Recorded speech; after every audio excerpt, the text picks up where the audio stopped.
Samantha हमेशा से सोचती थी कि उसके परिवार का घर साधारण था, कुछ खास नहीं। एक शांत पड़ोस में स्थित यह एक आरामदायक 2 मंजिला घर था, जिसमें एक सफेद पिकेट बाड़ और एक अच्छी तरह से बनाए रखा बगीचा था। फिर भी जैसे ही उसने एक दोपहर धूल भरे अटारी में घूमते हुए उसकी नजर कुछ असामान्य चीज पर पड़ी। दूर कोने में भूली हुई पेटियों के ढेर के नीचे उसने फर्श के तख्तों के नीचे छिपा हुआ एक संकीर्ण दरवाजा देखा। जिज्ञासा ने उसे उत्सुकता हुई। वह घुटनों के बल बैठी और उसे खींचा। नीचे स्थित छोटा सीढ़ीदार मार्ग एक धुंधले दुर्गंधयुक्त सुरंग की ओर जाता था। दीवारें पत्थर से बनी थीं और एक हल्की ठंडी हवा अंदर से फुसफुसाती हुई प्रतीत हो रही थी। दिल धड़कते हुए सामंथा सावधानी से नीचे उतरी, उसकी टॉर्च अंधेरे को चीरती हुई।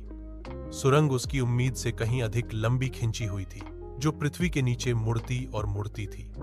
वह हिला नहीं सकी। उसे यह महसूस हुआ कि वह अतिक्रमण कर रही है, कि कुछ उसका इंतजार कर रहा था। लगभग अनंत काल के बाद सुरंग आखिरकार एक छिपे हुए कमरे में खुल गई। दीवारें पुरानी किताबों की अलमारियों से भरी थीं, अजीब चमड़े से बंधे खंडों से भरा हुआ। कमरे के केंद्र में एक पुरानी मेज धूल भरे कागजात और पत्रिकाओं से घिरी हुई थी। जैसे ही सामंथा दस्तावेजों को पढ़ रही थी, उसके हाथ कांप रहे थे। रिकॉर्ड डीएस ने मना किए गए अनुष्ठानों और गुप्त समाजों की बात की।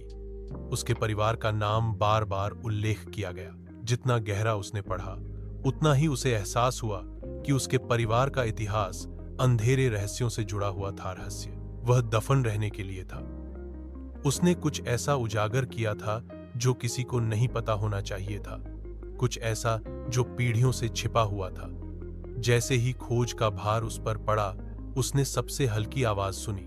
उसके पीछे से आवाज आई, एक फुसफुसाहट, धीमी और ठंडी। वह अकेली नहीं थी।